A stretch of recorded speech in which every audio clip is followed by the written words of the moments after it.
Iran से जारी युद्ध के बीच अमेरिकी बयानों के लगातार बदलाव। ईरान युद्ध के साथ साथ ये बदलाव कई तरह के सवाल उठा रहे हैं। दरअसल ईरान युद्ध तो लड़ रहा है, साथ साथ बीच बीच में अमेरिका का मजाक भी उड़ा रहा है। अब पायलट की तलाश को लेकर के ईरान ने अमेरिका का मजाक उड़ाया, लेकिन हो रहे हमले मजाक की बात नहीं है। इधर फारस की खाड़ी में भी एक अमेरिकी लड़ाकू विमान क्रैश होने की खबर आई। क्या है युद्ध के ताजा हालात, इस पर भी देंगे जानकारी और बताएंगे कि अमेरिकी फाइटर जेट के पायलट को ढूंढने वाले ईरान ने इतना बड़ा इनाम देने की शर्त क्यों रखी है। नमस्कार, मैं हूं आशीष त्रिपाठी आपके साथ। ईरान ने शुक्रवार को अमेरिका का एक F-15E लड़ाकू विमान मार गिराया और दूसरा अमेरिकी A-10 विमान भी मार गिराया गया। इस विमान के एक पायलट को अमेरिका ने बचा लेने का दावा किया, लेकिन दूसरा पायलट कहां है, इसके बारे में कोई जानकारी नहीं मिल सकी। बाद में उसकी तलाश में लगे एक अमेरिकी ब्लैक हॉक हेलीकॉप्टर को भी ईरान ने मार गिराया। उसमें सवार लोगों के बारे में भी कोई जानकारी नहीं मिल रही है। ईरानी सेना ने यह दावा किया कि उसकी सेनाओं ने सफलतापूर्वक एक अमेरिकी A-10 विमान को निशाना बनाकर मार गिराया है, तो वहीं ईरान ने इजराइल के हाईटेक डिफेंस हब पर भी एक बार फिर सटीक बैलिस्टिक मिसाइल से हमला किया और इस बार निशाना था पेताह टिकवा शहर स्थित इजरायली कंपनी एरोसोल की ड्रोन फैक्ट्री। ईरानी मीडिया और कई अंतर्राष्ट्रीय रिपोर्ट्स के मुताबिक मिसाइल सीधा फैक्ट्री पर गिरी और काफी नुकसान पहुंचा। एरोसोल इजरायल की प्रमुख एरोस्पेस कंपनी है जो रक्षा बलों और सरकारी उपयोग के लिए ड्रोन्स बनाती है और ये अनमैन्ड व्हीकल्स बनाती है और साथ ही इनके कंपोनेंट्स पूरी तकनीक से विकसित किए जाते हैं इसी जगह पर जहां हमला हुआ। कंपनी मुख्य रूप से composite material, mini unmanned vehicles बनाती है और हाई एंड एरोनॉटिकल पार्ट्स भी यहां पर तैयार किए जाते हैं। तो इस लिहाज से भी यह हमला बहुत महत्वपूर्ण हो जाता है, क्योंकि यहां पर हमले का मतलब है कि ड्रोन्स की आपूर्ति ठीक तरीके से नहीं हो पाएगी और आने वाले समय में ड्रोन्स की कमी से भी इजरायल को जूझना पड़ सकता है। और देखिए, अपने पास अगर आपके पास संसाधन है तो आप ज़्यादा तेज़ी से जल्द आसानी से उसे इस्तेमाल कर सकते हैं, लेकिन अब ऐसे में ड्रोन की निर्भरता इजरायल की बढ़ जाएगी। ये ड्रोन जो यहाँ पर तैयार होते थे खास तौर से जासूसी मिशंस के लिए इस्तेमाल किए जाते हैं। इनकी खासियत है ये बेहद कम आवाज और छिपकर उड़ने की क्षमता रखते हैं, जो दुश्मन के क्षेत्र में लंबे समय तक जासूसी करने में बेहद कारगर हैं। इजरायली सेना ने अभी इसकी कोई आधिकारिक पुष्टि नहीं की है, लेकिन कंपनी के सूत्रों और सैटेलाइट इमेजेस से नुकसान की खबर सामने आ रही है। इजरायल के लिए यह हमला इसलिए भी चिंताजनक है क्योंकि एरोसोल जैसी कंपनीज न सिर्फ IDF बल्कि अमेरिका और अन्य सहयोगी देशों को भी ड्रोन्स सप्लाई करते हैं यहीं बना करके। ईरान अब इजरायल की हथियार बनाने वाली फैक्ट्रीज को निशाना बना रहा है, जिससे इजरायल के हवाई श्रेष्ठता और जासूसी क्षमता को कमजोर किया जा सके। युद्ध शुरू होने के बाद यह पहला ऐसा हमला है, लेकिन ड्रोन फैक्ट्री पर सटीक वार ने इजरायल को साफ संदेश दे दिया है कि तुम हमारे मिसाइल ठिकानों पर हमला कर रहे हो, हम तुम्हारी ड्रोन फैक्ट्रीज को तबाह बर्बाद कर देंगे। अगर एरोसोल जैसी फैक्ट्रीज बार बार निशाने पर आई तो इजरायल को ड्रोन्स की कमी का सामना आगे आने वाले समय में करना पड़ेगा। उनके सहयोगी देशों को भी इससे जूझना पड़ेगा। दरअसल जो पूरे युद्ध के रुख को बदल सकता है ये वो हमला है।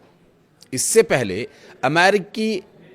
अमेरिका के ईरान में गिराए गए फाइटर जेट के पायलट की तलाश के मामले पर यदि बात करें तो इसके लिए मिशन जारी किया गया और इस मिशन के तहत C-130 हरक्यूलिस जैसे बड़े विमानों का भी इस्तेमाल हो रहा है। सोशल मीडिया पर एक वीडियो भी सामने आया हुआ है जिसमें ये विमान ईरान के ऊपर बेहद कम ऊंचाई पर उड़ते हुए फ्लेयर्स छोड़ रहा है, जिससे कि अगर कहीं उनका पायलट हो तो वो उस फ्लेयर को पहचान सके और उनसे संपर्क कर सके या उन्हें देख सके। विमान से फ्लेयर्स छोड़ने का मतलब है फाइटर जेट खुद को मिसाइलों से बचाने के लिए पीछे की तरफ गर्म फ्लेयर्स छोड़ता है और मिसाइल विमान के इंजन की गर्मी की जगह इन फ्लेयर्स को अपना टारगेट समझ लेती हैं और उन पर हमला कर देती हैं, जबकि असली विमान ऐसी परिस्थिति में बच जाता है। और इसी बीच इजरायल के एक अधिकारी ने यह दावा किया कि अमेरिकी जेट कि एक पायलट को ईरान के अंदर जिंदा बचा लिया गया और दूसरा पायलट जिसकी तलाश अभी जारी है। हालांकि इस दावे की अभी तक कोई आधिकारिक पुष्टि नहीं हुई है। इससे पहले ईरान ने दावा किया था कि उसने अमेरिकी F-35 फाइटर जेट गिराया। कुछ रिपोर्ट्स में यह भी कहा गया कि F-15E विमान हो सकता है। अमेरिका के एक फाइटर जेट को ईरान में गिराए जाने की घटना को लेकर कई जानकारियां सामने आई हैं। व्हाइट हाउस ने इसकी पुष्टि की है। ट्रंप को इस घटना की जानकारी दे दी गई है और यह घटना ऐसे समय में हुई है जब ईरान के सरकारी टीवी चैनल ने यह ऐलान किया कि जो भी अमेरिकी पायलट्स को जिंदा पकड़ कर लाएगा उसे इनाम दिया जाएगा।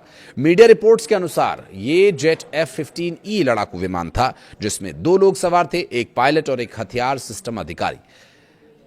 एक विमान उड़ाता है और दूसरा उस विमान में लगे हुए हथियारों को संचालित करता है, मसलन उसमें गन्स और लॉन्चर्स जो लगे हुए हैं उनको ऑपरेट करता है।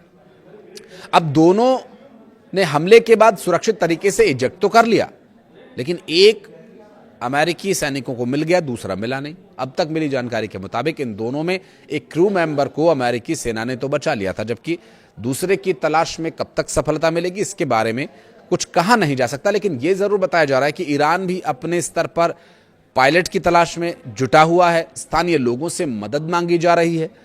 फिलहाल दूसरे लापता क्रू मेंबर को खोजने के लिए लगातार ऑपरेशन जारी है।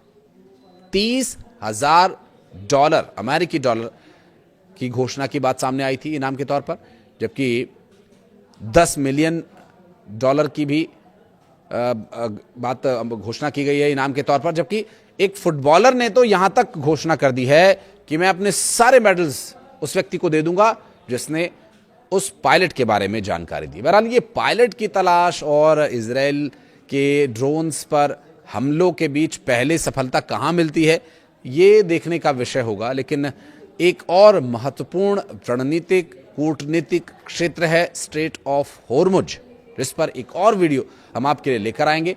अमेरिका का एक F-15E लड़ाकू विमान मार गिराया और दूसरा अमेरिकी A-10 विमान भी मार गिराया गया। इस विमान के एक पायलट को अमेरिका ने बचा लेने का दावा किया, लेकिन दूसरा पायलट कहां है इसके बारे में कोई जानकारी नहीं मिल सकी। बाद में उसकी तलाश में लगे एक अमेरिकी ब्लैक हॉक हेलीकॉप्टर को भी ईरान ने मार गिराया। उसमें सवार लोगों के बारे में भी कोई जानकारी नहीं मिल रही है। ईरानी सेना ने यह दावा किया कि उसकी सेनाओं ने सफलतापूर्वक एक अमेरिकी A-10 विमान को निशाना बनाकर मार गिराया है, तो वहीं ईरान ने इजराइल के हाईटेक डिफेंस हब पर भी एक बार फिर सटीक बैलिस्टिक मिसाइल से हमला किया और इस बार निशाना था पेताह टिकवा शहर स्थित इजरायली कंपनी एरोसोल की ड्रोन फैक्ट्री। ईरानी मीडिया और कई अंतर्राष्ट्रीय रिपोर्ट्स के मुताबिक मिसाइल सीधा फैक्ट्री पर गिरी और काफी नुकसान पहुंचा।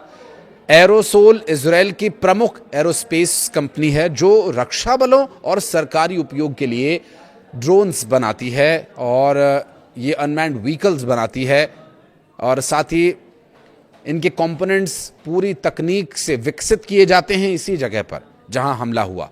कंपनी मुख्य रूप से composite material, mini unmanned vehicles बनाती है और हाई एंड एरोनॉटिकल पार्ट्स भी यहां पर तैयार किए जाते हैं। तो इस लिहाज से भी यह हमला बहुत महत्वपूर्ण हो जाता है, क्योंकि यहां पर हमले का मतलब है कि ड्रोन्स की आपूर्ति ठीक तरीके से नहीं हो पाएगी और आने वाले समय में ड्रोन्स की कमी से भी इजराइल को जूझना पड़ सकता है।